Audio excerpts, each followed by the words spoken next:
ओम शांति। आज 19 मार्च 2026। भाई बहनों, आज सद्गुरुवार है और सद्गुरु बाबा की मुरली को ध्यान से सुनना है, क्योंकि हम सभी प्यारे बाबा को गुरुवार के दिन क्या करते हैं, भोग लगाते हैं। और बाबा की मुरली में बहुत बहुत अच्छी अच्छी बातें आती है भाई बहनों, भोग के ऊपर भी, है ना। तो कई भाई बहनों को मैं हमेशा बताया करता हूँ कि आपके सामने कोई ऐसी परिस्थिति आ जाए, विघ्न आ जाए, तो क्या करो, बाबा को भोग लगाओ। खुशी खुशी से लगाना चाहिए, है ना। तो कई बार हमारे कुछ ऐसी रुकावटें आती है जीवन में, कभी कोई परिस्थिति आती है, कुछ जन्म जन्म के कार्मिक अकाउंट आ जाते हैं, तो भोग लगाने से बहुत सारे विघ्न जो है समाप्त हो जाते हैं। आज की मुरली से मुख्य बिंदु, बाप कहते हैं, है ना, क्या कहते हैं, जितना तुम याद करेंगे उतना खुशी का पारा चढ़ेगा, वर्षा याद रहेगा। जितना बाप को याद करेंगे उतना हर्षित रहेंगे। बाप को याद ना करने से मूंझते हैं, घुटका खाते रहते हैं। तुम इतना समय याद नहीं कर सकती। बाबा ने आशिक मासूक का मिसाल बताया है ना। बाबा कई चीज का उदाहरण देते हैं ना, आशिक मासूक का। दूसरी बिंदु, बाप ही पतित पावन है।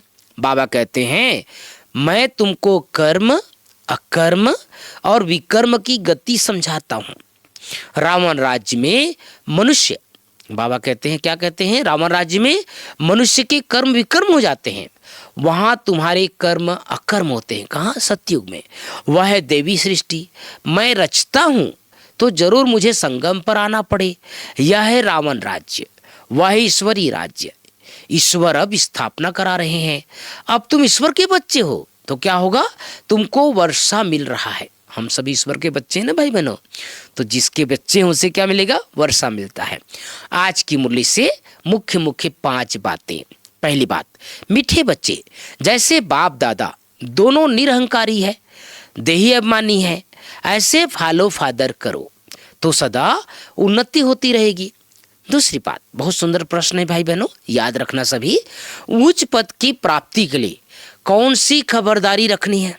हम सब का लक्ष्य क्या है जीवन में? ऊंच पद पाने का, और उसके लिए खबरदार रहना है। 3 खबरदारी बाबा ने बताया है।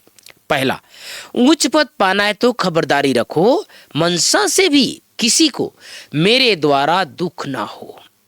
दूसरी खबरदारी, किसी भी परिस्थिति में क्रोध ना आए। और तीसरी खबरदारी, बाप का बनकर बाप के कार्य में इस रुद्र यज्ञ में विघ्न रूप ना बने। अगर कोई मुख से बाबा बाबा कहे और चलन रायल ना हो तो ऊंच पद नहीं मिल सकता। अंडरलाइन बात है भाई बहनों, है ना। कोई मुख से कितना भी बाबा बाबा कहते रहे, लेकिन अगर चलन अच्छी नहीं है तो ऊंच पद नहीं पा पाएंगे। आज की मुरली से तीसरी बात, बोलने चलने में बहुत रायल बनना है। मुख से सदैव रत्न निकालने हैं। आप समान बनाने की सेवा करनी है। किसी की दिल को रंज नहीं करना है।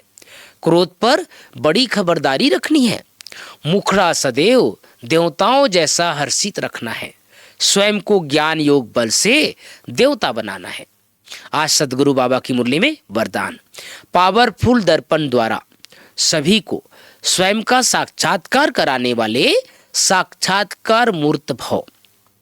पावरफुल दर्पण द्वारा सभी को स्वयं का साक्षात्कार कराने वाले साक्षात्कार मूर्त भव। 5वीं बात, स्लोगन है, शिक्षाओं को स्वरूप में लाने वाले ही ज्ञान स्वरूप प्रेम स्वरूप आत्मा है। तो भाई बहनों, बाबा ने विशेष हम सबको इशारा दिया है कि बाबा इस समय हमें कर्म, अकर्म, विकर्म की गति समझाते हैं। सतयुग में क्या होगा भाई बहनों, कर्म तो होगा, लेकिन कर्म क्या होगा, अकर्म होगा। किसी प्रकार का कोई पाप कर्म नहीं होगा। इसलिए भगवान आकर के हम सबको ऐसी दुनिया में ले जाते हैं जहां पर हर आत्मा जो है देवी देवता जैसे रहेगा और कर्म जो है अकर्म हो जाएगा। और बाबा ने हम सबको एक खबरदारी दिया भाई बहनों, ऊंच पद पाना है तो 3 खबरदारी। आज पूरा दिन इसको स्मरण करते रहना है और स्वयं की चेकिंग करते रहना है। मैं ये खबरदारी ध्यान रखता हूँ। पहली खबरदारी, किसी को भी मेरे द्वारा दुख ना हो।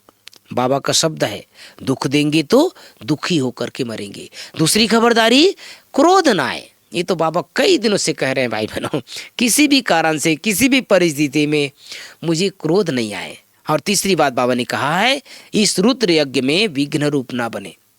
और अंडरलाइन बात, अगर कोई मुख से बाबा बाबा कहे लेकिन चलन और हमारी रॉयल्टी ना हो, चलन अच्छी ना हो, तो वो व्यक्ति, वो आत्मा ऊंच पद नहीं पा सकती। तो सारा दिन इन बातों का चिंतन करना है और ध्यान रखना है। ओम शांति, ओम शांति।